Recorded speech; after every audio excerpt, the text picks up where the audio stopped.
न राम थे न बरहमा थे, कोई नहीं था, तन्हा आदम और मनु थे। क्या बोला तूने? वो जानते थे उनका पालनहार, वो उनकी इबादत। हमारे सिख समाज से परमजीत संडोक जी ने बड़ी प्यार मोहब्बत की बातें की, किंतु उसके बाद जो मदनी साहब का वक्तव्य हुआ, हम कोई उससे सहमत नहीं है। और मैं आपसे निवेदन करना चाहता हूँ, हमें केवल जोड़ने की बात अगर करनी है, प्यार मोहब्बत की कीजिए। ये जितनी कहानी सुनाई है अल्लाह मन्नू ये वो, उससे 4 गुना कहानी में सुना सकता हूँ। दोस्तों, हम सेकुलर लोग बड़े दिनों से ये कह रहे हैं कि इस्लाम में कुछ तो प्रॉब्लम है। जिस दिन भारत में इस्लाम बहुमूल्य हो जाएगा, मतलब मेजोरिटी में आ जाएगा, उस दिन कुछ तो प्रॉब्लम होने वाली है। ये हम सेकुलर लोग बड़े दिनों से कह रहे हैं। आज मौलाना मदनी ने दिल्ली में बहुत ही क्लियरली कह दिया, ये जो इस्लाम है ये बहुत ही पुराना है और सबसे पहला जो मनुष्य जो एडम था वो भी इस्लाम को ही फॉलो करता था। लेकिन जैन मुनि जो लोकेश आचार्य लोकेश हैं, उन्होंने इसका विरोध किया है। तो आइए वीडियो देखते हैं पहले सारा वीडियो क्या है, आचार्य लोकेश ने क्या कहा और मौलाना मदनी ने क्या कहा। आइए देखते हैं इस वीडियो में। मैं वीडियो लगाता हूँ स्क्रीन पर और वीडियो के एंड में मैं आपको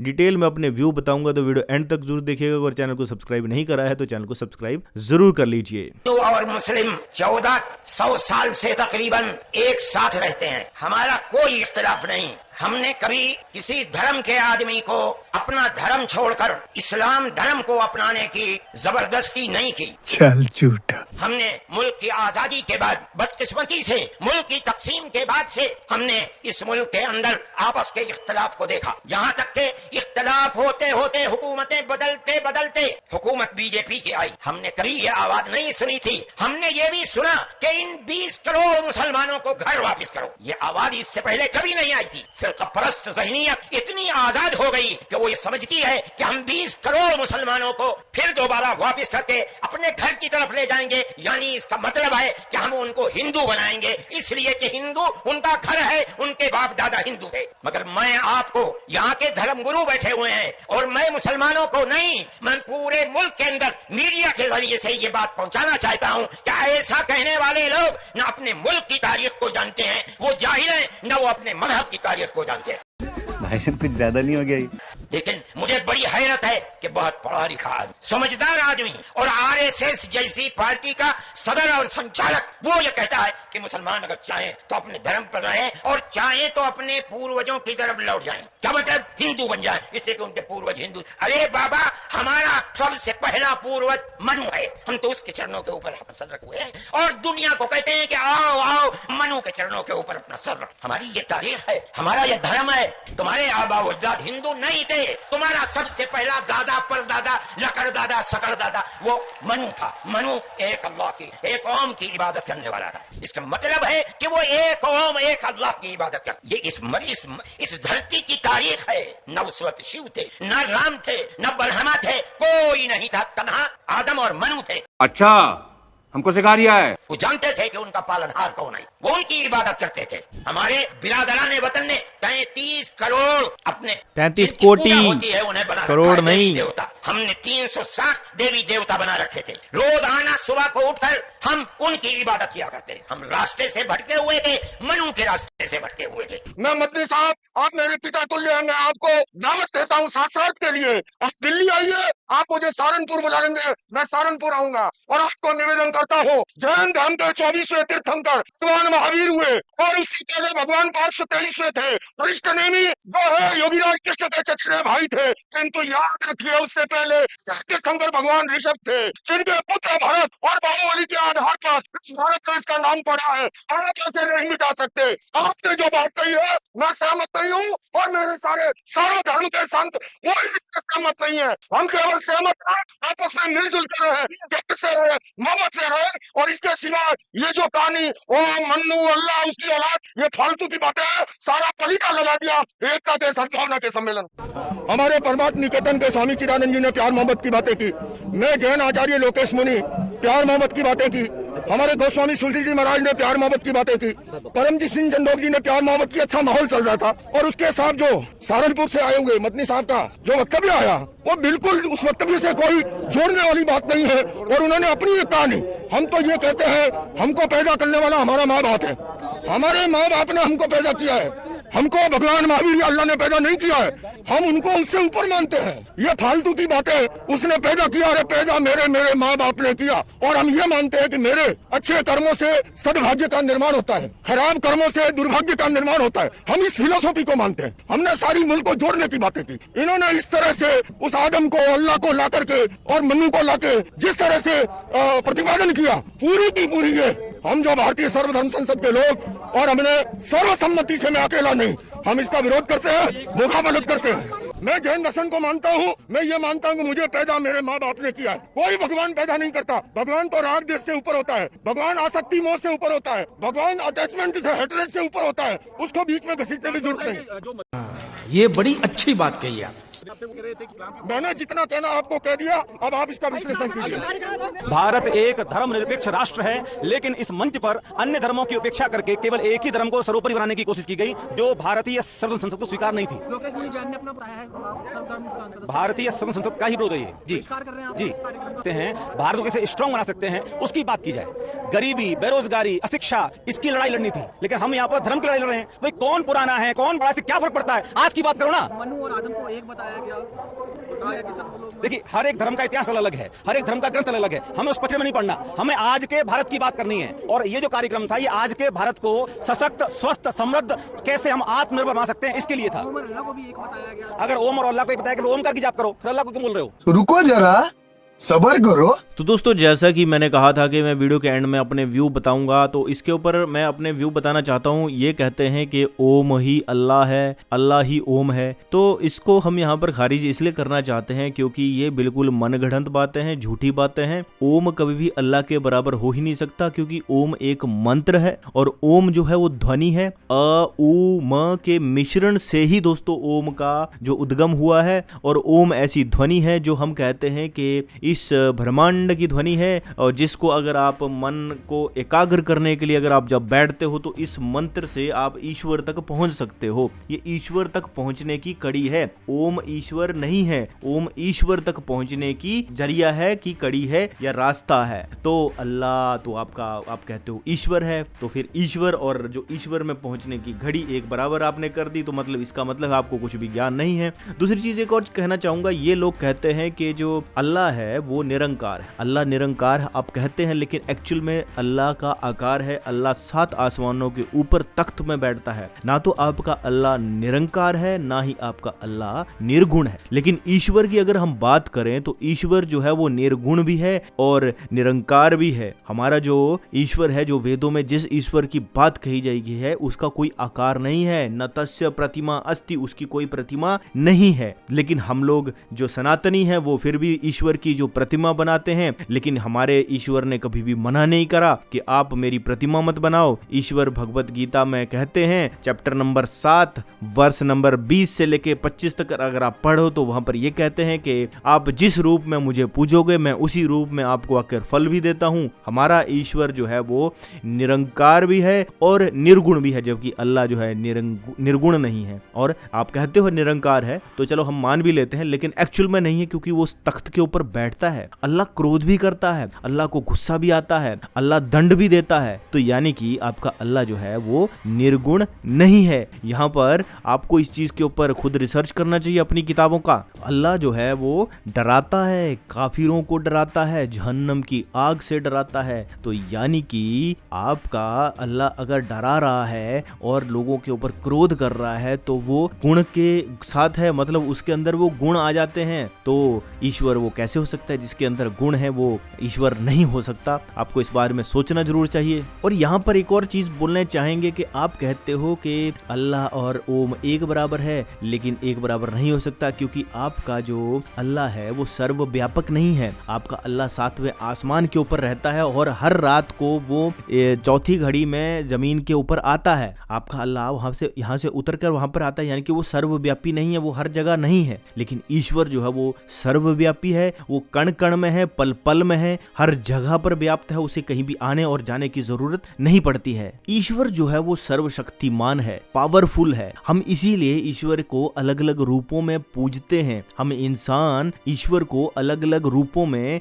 अलग अलग अवतारों में भी पूजते हैं, क्योंकि ईश्वर जो है वो सर्वशक्तिमान है। वो अपने जो है वो हजारों करोड़ों रूप बना सकता है। आपने कहा कि जो हिंदू हैं वो 33 करोड़ देवताओं को पूजते हैं, तो ये तो बात आपकी पहले से डिबक की जा चुकी है। बहुत सारे लोगों ने, बहुत सारे हमारे धर्म गुरुओं ने कि 33 करोड़ नहीं होता, 33 कोटि होता है। 33 कोटि का मतलब होता है 33 टाइप्स ऑफ गॉड्स होते हैं, जो उस परमपिता परमेश्वर के ही जो है वो साकार रूप हैं। तो ईश्वर जो है वो, हालांकि हमारा जो ईश्वर है वो निरंकार है, लेकिन वो अपने अंश मात्र से जो है वो लोगों के बीच में अवतार लेता है और मनुष्यों को शिक्षा देने के लिए वो खुद जन्म लेता है। वो किसी का मोहताज नहीं है, वो किसी की सहायता नहीं लेता। लेकिन आपका जो अल्लाह है वो जो है वो फरिश्तों और जिन्नों की हेल्प लेता है। लोगों को डराने और धमकाने के लिए, उपदेश देने के लिए उसे जरूरत पड़ती है जिन्नों की, फरिश्तों की, पैगंबरों की। तो फिर आपका अल्लाह सर्वशक्तिमान कैसे हुआ?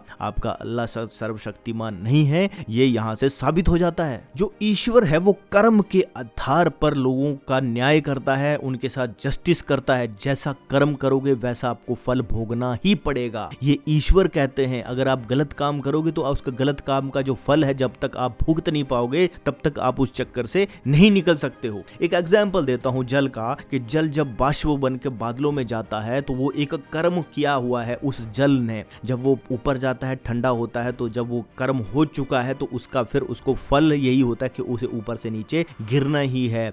उस पूरे नेचुरल रूल में जल बारिश के रूप में फिर जमीन पर गिरता है। तो यही चक्कर चलता रहता है। आप कर्मों के बंधन में बटे रहते हो, जीवन भी इसी प्रकार होता है। आप जैसे जैसे कर्म करते हो आप उस चक्कर में घूमते रहते हो। इसलिए हमारे सनातन धर्म में ये कहा जाता है कि आपको मोक्ष की प्राप्ति करनी है और जन्म मृत्यु के जो बंधन है उससे मुक्त होना है, आपको कर्मों के बंधन से मुक्त होना है। तो आपको परमपिता परमेश्वर के साथ लीन होने के लिए जो है वो प्रयत्न करने चाहिए। और ओम जो है वो उसका एक रास्ता है, एक कड़ी है, एक मंत्र है। ओम का जाप करने से ही आप उस ईश्वर तक पहुंच सकते हो। तो यहाँ पर भी अल्लाह और ओम जो है वो एक नहीं हो सकता। अल्लाह जो है वो न्याय करता है सिर्फ मोमिनों के साथ। अगर कोई भी मुसलमान जितना मर्जी वो पाप कर ले, जितना मर्जी वो डकैत, चोरी, डकैती कुछ भी कर ले, कितने ही लोगों का कत्ल कर दे, अगर उसने इस्लाम को स्थापित करने के लिए वो सारी चीजें करी हैं तो अल्लाह उसे माफ कर देता है। अल्लाह न्याय नहीं करता, जबकि ईश्वर जो है वो न्याय करता है। ईश्वर बुरे काम करने वालों को बुरा दंड देता है और अच्छा काम करने वाले को अच्छा फल देता है। और अल्लाह तो सिर्फ कब्रों में दफनाए हुए लोगों को ही न्याय देता है, जबकि ईश्वर जो है वो सब जीवों के लिए है, ना कि मनुष्यों के लिए। जैसे कि हमारे सनातन में कहा जाता है कि हमारे में 84 लाख योनियां होती हैं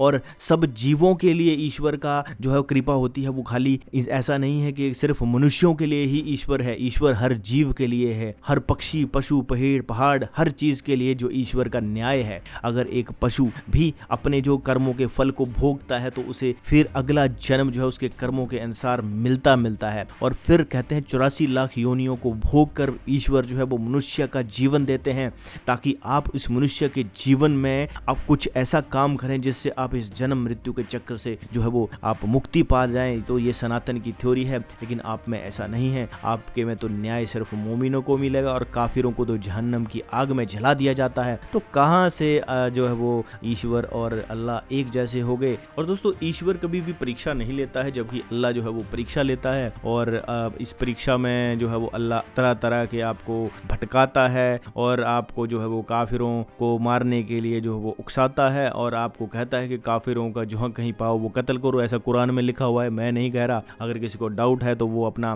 पढ़ ले, 5:32 पढ़ ले, वहां पर क्लियरली लिखा हुआ है कि काफिर जो है वो काफिरों को घेरो, घात लाकर बैठो। तो ऐसी चीजें जो है वो आपकी बुक्स में लिखी हुई हैं और फिर आप कहते हो कि ओम जो है और अल्लाह जो है वो एक है। अब आते हैं कल्प और मनु के ऊपर जो बातें कही गई, उसके लिए मैं आपको ये स्लाइड शेयर करना चाहूंगा। तो जिस मनु की बात कर रहे थे वो आपको ये पता ही नहीं है कि मनु किसको कहा जाता है। ब्रह्मा के एक दिन में 14 मनवंतर होते हैं, मतलब ब्रह्मा का जो एक दिन होता है उसमें 14 मनु होते हैं और हर जो मनु है उसमें 71 महायुग होते हैं एक मनवंतर में। मतलब आप मान के चलो, यहाँ पर आप मैं थोड़ा सा जूम करके बता देता हूँ, आप यहाँ पर क्लियरली देख सकते हो कि ब्रह्मा का जो एक दिन है वो 1000 महायुगों का होता है और जो ब्रह्मा का का एक दिन है उसमें 14 मनवंतर होते हैं और उसके बाद संधि काल होता है। तो यानी कि 14 मनवंतर की अगर हम बात करें तो हर मनवंतर में 70 देखिए यहाँ पर भी लिखा हुआ है कि हर मनवंतर में 71 महायुग होते हैं और एक महायुग की अगर बात करें तो उसमें 4 चतुर्युग होते हैं। ठीक है, और चतुर्युग कितने साल के होते हैं? 43,20,000। यहाँ पर आप देख सकते हो कि कलयुग जो है 4,32,000 साल और जो द्वापर युग है वो 8,64,000 साल और त्रेता युग है 12,96,000 साल और सतयुग जो है वो 17,28,000 वर्ष। इन सब का आप जोड़ करोगे तो लगभग बनता है 43 लाख और 43 लाख जो है वो